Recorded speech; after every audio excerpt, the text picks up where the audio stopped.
नमस्कार दोस्तों, मैं फिर से हाजिर हूँ अ कॉर्पोरेट मैन सुनाने आपको कुछ किस्से, कुछ कहानी अपनी ज़ुबानी। कुछ आप बीती, कुछ आप पे बीती। दोस्तों, आज का जो हमारा किस्सा है, जो हमारी कहानी है, उसका नाम है स्लीपलेस शर्ट। ये कहानी है एक राजा की। राजा जिसका राज्य बहुत समृद्ध था। राजा के पास दुनिया की बहुत दौलत थी और सब ऐशो आराम के साथ राजा अपने महल में रहता था। लेकिन ये राजा कुछ दिनों से एक तकलीफ में था। ये रात को सो नहीं पाता था। इसे रात को नींद नहीं आती थी और इस बात को लेके ये बड़ा चिंतित होने लगा कि रात भर मैं सो नहीं पाता। इसने अपने मंत्रीगण से ये बात की कि भाई, मैं रात को सो नहीं पाता, मुझे नींद नहीं आ रही। मंत्री ने वैद्य को बुलाया। उस राज्य के कई वैद्य आए, उन्होंने जांच की।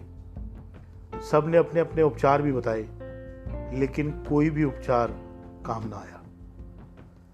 राजा दिन प्रतिदिन और व्याकुल होता गया कि नींद क्यों नहीं आ रही, क्या कारण है। राजा अब इस बात से बहुत परेशान हो गया। उसने अपने पूरे मंत्रीगण की मीटिंग बुलाई और सबसे पूछा कि आप मुझे उपाय बताइए। सब वैद्य, सब दवाइयाँ, सब लोगों के तजर्बे बेकार जा रहे हैं। मैं सो नहीं पा रहा और बिना नींद के बहुत मुश्किल है चलना। तो सबने राजा को बोला कि एक वैद्य अभी बचा है, वैद्य चुन्नीलाल। वैद्य चुन्नीलाल। राजा ने पूछा, वो कैसे बच गया, उसे क्यों नहीं बुलाया गया। सबने बोला, राजा जी, उसके पास तब कोई जाता है जब सब जगह से दरवाजे बंद हो जाए, क्योंकि वो बड़ा अलग से किस्म का वैद्य है। उसके जो वो आपको कुछ देने को दवाई नहीं देगा, कोई मर्ज नहीं बताएगा, लेकिन वो आपसे ऐसी ऐसी चीज़ें करवाएगा, ऐसी ऐसी हरकतें करवाएगा कि जो लोग बर्दाश्त नहीं करते, और उस वजह से वो खरी खोटी भी सुना सकता है। तो इसलिए लोग उसके पास तभी जाते हैं जब सब जगह से सब दरवाजे बंद हो जाएं। पर एक बात पक्की है कि आज तक उसके दरवाजे से कोई खाली नहीं लौटा। जो भी गया वो स्वस्थ ही हुआ है। वो कुछ भी बोले, अगर वो कर देता है मरीज, तो मरीज का मर्ज चला जाता है। तो राजा ने कहा, भाई कोई बात नहीं, मैं जैसा भी वो है उसे झेल लूंगा, तुम उसे बुलाओ, मैं देखता हूं वो क्या कहता है। सभा से सिपाहियों को भेजा गया और वो जाके वैद्य चुन्नीलाल को ले आए। चुन्नीलाल जी ने आके राजा को नमस्कार किया, उनकी नब्ज देखी, उनसे कुछ बातचीत की और उनकी बीमारी का मर्ज उन्हें बता दिया कि राजा जी, ठीक हो जाओगे आप, कोई समस्या नहीं है, कोई प्रॉब्लम नहीं है, लेकिन आपको अपने राज्य के किसी एक व्यक्ति जो कि बहुत सुखी हो, हैप्पी हो, जो कि बहुत सुखी हो, उसकी कमीज आपको मंगवानी है। और वो कमीज जब आ जाएगी तो हम वो कमीज आपके सर पे रखेंगे और आपकी बीमारी का निवारण हो जाएगा। उस दिन के बाद आप सो पाएंगे। राजा ने कहा, वैद्य जी, ये आप किस तरह की बात कर रहे हैं। किसी व्यक्ति की कमीज मंगा के मेरे सर पे रखने से मुझे नींद कैसे आएगी। वैद्य ने कहा, आजमा के देख लीजिए, ये मेरा बड़ा पुराना टोटका है, और अगर गलत जाए तो आप मुझे बंदी बना लीजिएगा। मंत्री ने कहा, मैंने आपसे पहले ही कहा था राजा जी, ये थोड़ा अटपटा सा वैद्य है, अब इसकी बात माननी है या इसे वापस भेज दें। राजा ने कहा, जब सब कुछ ट्राई करके देख लिया तो भाई इसको भी एक बार देख लेते हैं जो कह रहा है। जाओ, ये जो कह रहा है, जो व्यक्ति खुश व्यक्ति है इस राज्य में, उसकी एक कमीज लेके आओ जो सबसे सुखी है। मंत्री कुछ सिपाहियों को लेके पूरे राज्य में निकला और जिस भी आदमी के पास रुकता और उससे पूछता कि क्या तुम सुखी हो भाई, तो आगे से कोई ना कोई हर आदमी अपना दुख लेके बैठ जाता कि मुझे ये प्रॉब्लम है, मुझे ये मुसीबत है। ऐसे करते करते उन्होंने सुबह से शाम हो गई, पूरा राज्य छान मारा, लेकिन मंत्री हैरान परेशान कि उसे एक भी आदमी सुखी नहीं मिला। आखिरकार वो अपने राज्य के सीमा छोर पर घूम रहा था जहाँ खेत खलिहान होते हैं।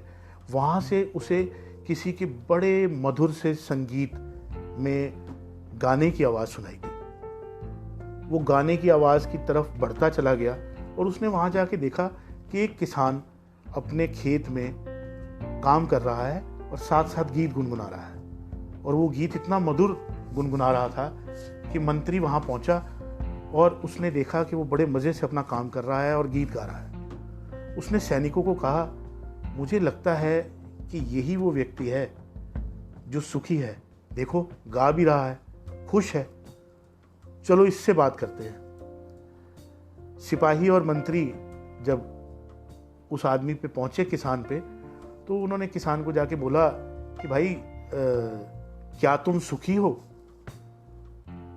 उस आदमी ने बड़े गौर से मंत्री की तरफ देखा और उसने कहा, इससे क्या फर्क पड़ता है? उसने कहा, नहीं नहीं, तुम बताओ, क्या तुम खुश हो, क्या तुम सुखी हो? उसने कहा, हाँ जनाब, मैं खुश हूं और मैं सुखी हूं, मैं अपना काम करता हूं, मैं गीत गाता हूं, मैं खुश रहता हूं, मैं सुखी रहता हूं। मंत्री ने कहा, मिल गया। उसने कहा, चलो चलो, अब तुम जल्दी से हमारे साथ अपने घर चलो। किसान ने बोला, मेरे घर? क्यों भाई? कह रहे, वो तुम्हारी कमीज लेनी है ना। मेरी कमीज? वो क्यों? अरे वो राजा जी ने मंगाई है। किसान सोच में पड़ गया, फिर बोला, अरे मंत्री जी, मेरे पास तो कोई कमीज है ही नहीं। मंत्री ने कहा, ये कैसे हो सकता है, तुम्हारे पास कोई कमीज नहीं है? उसने कहा, नहीं, मैं कमीज पहनता ही नहीं, मेरे पास तो ये एक ठोई लुंगी और एक ठोई गमछा है, बस ये दो ठोई कपड़े हैं, इसी में गुजारा चलता है अपना। कमीज वमीज तो बहूजी हमने कभी पहना ही नहीं, हम तो ऐसे ही घूमते हैं, अपने खेत में काम करते हैं, गुनगुनाते हैं, मस्त रहते हैं, खुश रहते हैं, सुखी रहते हैं। मंत्री चकराया और उसने कहा, भैया जो भी है, तुम ये चल के राजा जी के सामने बोलो कि तुम सुखी हो और तुम्हारे पास कोई कमीज ही नहीं है। उसने कहा, चलिए बोल देते हैं, जब है ही नहीं तो कहां से देंगे। तो वो किसान को लेके राजा के पास आ गए। जैसे ही राज दरबार में मंत्री जी उस किसान को लेके आए तो सबकी निगाहें उम्मीद भरे किसान की तरफ लग गई। राजा खुशी से उचक के अपनी गद्दी पे बैठा और वैद्य चुन्नीलाल की ओर देख के मुस्कुराया। इतने में मंत्री जी ने आके कहा, राजा जी, ये हमारे राज्य का सबसे सुखी व्यक्ति है, खुशहाल और खुश व्यक्ति है। राजा ने कहा, अच्छा, और ये किसान है? राजा ने कहा, बहुत अच्छी बात है, तो क्या तुम इसकी कमीज लाए हो? मंत्री ने कहा, भैया किसान की तरफ देखते हुए, तुम ही बोलो राजा जी को। किसान बोला, माई बाप साहब, हम तो कमीज पहनते ही नहीं, हमने कभी कमीज पहनी ही नहीं, हमने देखा ही नहीं कमीज क्या होती है, हम पहनते ही नहीं, हमारे पास तो एक ठोई लुंगी और एक ठोई गमछा है, बस इसी में गुजारा चलता है अपना। पर हम खुश हैं, सुखी हैं, अपने खेत में काम करते हैं और बड़े मन लगा के अपना यही ऐसे ही रहते हैं, बस मौज में। हम नहीं देखते कौन क्या कह रहा है, क्या नहीं कर रहा, कौन कमीज पहने हैं, कौन पतलून पहने हैं, कौन टोपी लगाए है। हम तो शुरू से ऐसे ही रहते हैं जनाब, हमसे कोई गलती हो गई माई बाप। वैद्य की ओर राजा ने देखा और कहा, वैद्य जी, आपकी दवा काम करने लगी है। वैद्य ने कहा, मैंने तो कहा ही था, चलो इसकी कमीज नहीं, वो खुद आ गया। क्या अब आपको कुछ दवाई का असर महसूस हो रहा है? राजा की आंखें खुल गई। ये कहानी और वो किसान, उसकी कही हुई बात राजा को अंदर तक झंझोड़ के रख गई, क्योंकि राजा जो एक समृद्धि अपने लिए बनाए बैठा था और जो पैसा, ऐशो आराम, वो सब उस राज्य के लोगों का था।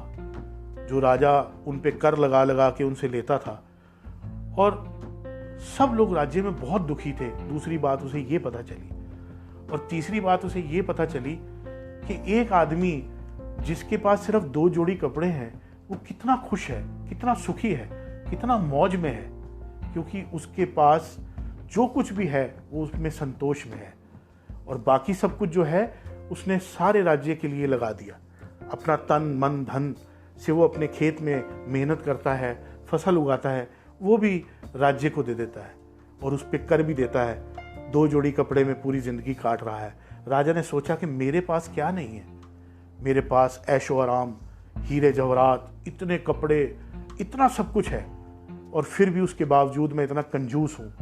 मेरे मन में किसी को देने की नहीं बल्कि सबसे लेने की लालसा रहती है। आज के बाद ऐसा नहीं होगा। मेरे राज्य में कोई भूखा नहीं सोएगा, कोई बिना कपड़े के नहीं रहेगा। राजा ने उसी वक्त से लोगों के लिए खाने का प्रबंध करवाया, लंगर लगवाए, उनको कपड़े दान में दिए गए और हर एक आदमी का कर आधा कर दिया गया। वो राज्य अब सचमुच में समृद्ध हुआ और सारे राज्य में उस किसान की तूती बोलने लगी कि एक किसान ने अपने 2 ठोई जोड़े कपड़े से पूरे राज्य को बदल दिया। उसकी सोच ने। चुन्नीलाल वैद की जय जयकार होने लगी। दोस्तों, यहाँ पर एक शेर अर्ज करना चाहूँगा कि एक नींद है जो लोगों को रात भर नहीं आती, एक नींद है जो लोगों को रात भर नहीं आती, और एक ज़मीर है जो हर वक्त सोया रहता है। हमें अपने ज़मीर को जगाना है, हमें अपने अंदर के ज़मीर को जगाना है अच्छा काम करने के लिए, लोगों के लिए जीने के लिए। जो हमारे पास है उसका शुक्रिया अदा करने के लिए कि जो भी है वो उसकी ब्लेसिंग्स है, और वो बहुत कुछ है। हम उन लोगों से लाख दर्जे अच्छे हैं जिनके पास कुछ नहीं, और जो कुछ आपके पास है उसमें से अगर आप उनके साथ शेयर करें जिनके पास वो सब कुछ नहीं, तो आपके अंदर से असीम खुशी का सागर उमड़ पड़ेगा जो आपको आगे बढ़ने की ओर प्रेरित करेगा। If you don't sacrifice for what you want, what you want becomes the sacrifice। एक किसान जिसने सब कुछ त्याग कर अपने राज्य की समृद्धि के लिए 2 जोड़ी कपड़े में मौज मस्ती में जी रहा है, ऐसे ही लोग चाहिए, मस्त मलंग। वो उस किसान का जो स्वैग था, जैसे आज की भाषा में लोग स्वैग बोलते हैं, उसका जो स्टाइल, उसका जो एटीट्यूड था, उसने राजा के अंदर की आत्मा को हिला के रख दिया। और वो स्वैग, वो किसान का स्वैग, वो एक उसके अंदर का आत्म बल जिसने उसको राजा के सामने ऐसे खड़ा किया जैसे तू भी राजा और मैं भी राजा। यही कहानी को विराम देता हूं। कहानी स्लीपलेस शर्ट, इससे बहुत कुछ सीखें और उसे अप्लाई करें अपनी ज़िंदगी में। देने की आदत डालें लेने की बजाय। जितना देंगे उससे दुगना मिलेगा।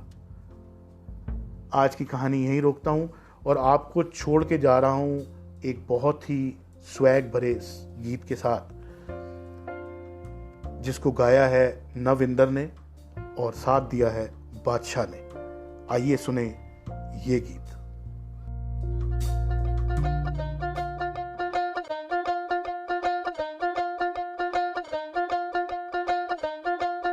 ये गुच्ची अरमानी पिछे रोलदी जवानी चेक करदी ब्रांडा वाले टैग नी। आजा दस्सां तैनू सोहणीए नी फैशन की हुंदा तेरे यार दा तां वखरा स्वैग नी। ओ काला कुड़ता पजामा 350 यामा सरदारी वाला चुक्किया फ्लैग नी। ओ जुत्ती यारां दी ऐ कैम सारे कड्ड दईए वैम पंगा लैंदा ना है अंज मैंने जैज नी। ये गुच्ची अरमानी पिछे रोलदी जवानी चेक करदी ब्रांडा वाले टैग नी। आजा दस्सां तैनू सोहणीए नी फैशन की हुंदा तेरे यार दा तां वखरा स्वैग नी। ओ काला कुड़ता पजामा 350 यामा सरदारी वाला चुक्किया फ्लैग नी। ओ जुत्ती यारां दी ऐ कैम सारे कड्ड दईए वैम पंगा लैंदा ना है अंज मैंने जैज नी। ओ वखरा स्वैग नी। ਉਹ ਵੱਖਰਾ ਸਵੈਗ ਨੀ, ਉਹ ਵੱਖਰਾ ਸਵੈਗ ਨੀ, ਉਹ ਵੱਖਰਾ ਸਵੈਗ ਨੀ, ਉਹ ਵੱਖਰਾ ਸਵੈਗ ਨੀ, ਉਹ ਵੱਖਰਾ ਸਵੈਗ ਨੀ।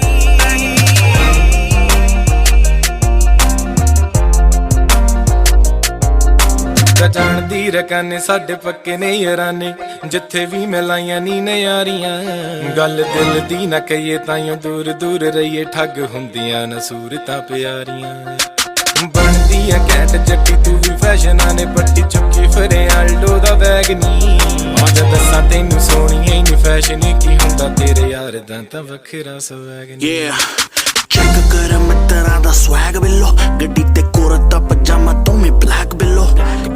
ਜੱਟ ਦਾ ਐਟੀਟਿਊਡ ਭਾਰੀ ਐ ਨਾ ਸਾਂਭ ਸਕਦਾ ਨੀ ਤੇਰਾ ਗੁੱਚੀ ਵਾਲਾ ਬੈਗ ਬਿੱਲੋ। ਓਡੀ ਸ਼ੋਟੀ ਸਾਡੇ ਪਿੰਡ ਵਿੱਚ ਰੁਲਦੀ ਸ਼ੌਕ ਨਾਲ ਬਿੱਲੋ, ਅਸੀਂ ਰੱਖਿਆ ਏ ਜਾਮਾ। ਚੰਡੀਗੜ੍ਹ ਵਿੱਚ ਮਾਰੇ ਗੇੜੀ ਯਾਰ ਤੇਰਾ, ਜਿਵੇਂ ਇੰਡੀਆ ਦੇ ਵਿੱਚ ਘੁੰਮਦਾ ਓਬਾਮਾ। ਮਾਮਾ ਹਰ ਕੋਈ ਜਾਣਦਾ ਵੇ ਸਾਨੂੰ ਲੋੜ ਨੀ ਗਨ ਦੀ, ਘੁੰਮੀਦਾ ਨੀ ਹੱਥਾ। ਜੱਟਾਂ ਦਾ ਮੁੰਡਾ ਵੇਖੋ ਕਰਦਾ ਏ ਚਿਲ, ਬਟ ਕੁੜੀਆਂ ਨੇ ਕਹਿੰਦੀ ਮੁੰਡਾ ਬੜਾ ਤੱਤਾ। ਸਾਡੀ ਇੱਕ ਗੱਲ ਮਾੜੀ ਜਿੱਥੇ ਅੜ ਜੇ ਗਰਾਰੀ, ਜਿੰਦ ਵੇਚ ਕੇ ਵੀ ਬੋਲ ਨੂੰ ਪੁਗਾਈਦਾ। ਬਾਬਾ ਜਿੱਥੇ ਵੀ ਉਹ ਰੱਖੇ ਖੁਸ਼ ਰਹੀਏ ਖੇੜੇ ਮੱਥੇ, ਕਿਸੇ ਦਾ ਵੀ ਹੱਕ ਨਹੀਂ ਉਹ ਖਾਈਦਾ। ਨਵੀਂ ਫਿਰੋਜ਼ਪੁਰ ਵਾਲਾ ਉਂਝ ਬੋਲਦਾ ਨਾ ਬਾਲਾ, ਗੱਲ ਕਰਦਾ ਏ ਹੁੰਦੀ ਜੋ ਵੀ ਜੈਜ ਨੀ। ਆਜਾ ਦੱਸਾਂ ਤੈਨੂੰ ਸੋਹਣੀਏ ਨੀ ਫੈਸ਼ਨ ਕੀ ਹੁੰਦਾ ਤੇਰੇ ਯਾਰ ਦਾ ਤਾਂ ਵੱਖਰਾ ਸਵੈਗ ਨੀ। ਉਹ ਵੱਖਰਾ ਸਵੈਗ ਨੀ, ਉਹ ਵੱਖਰਾ ਸਵੈਗ ਨੀ, ਉਹ ਵੱਖਰਾ ਸਵੈਗ ਨੀ, ਉਹ ਵੱਖਰਾ ਸਵੈਗ ਨੀ।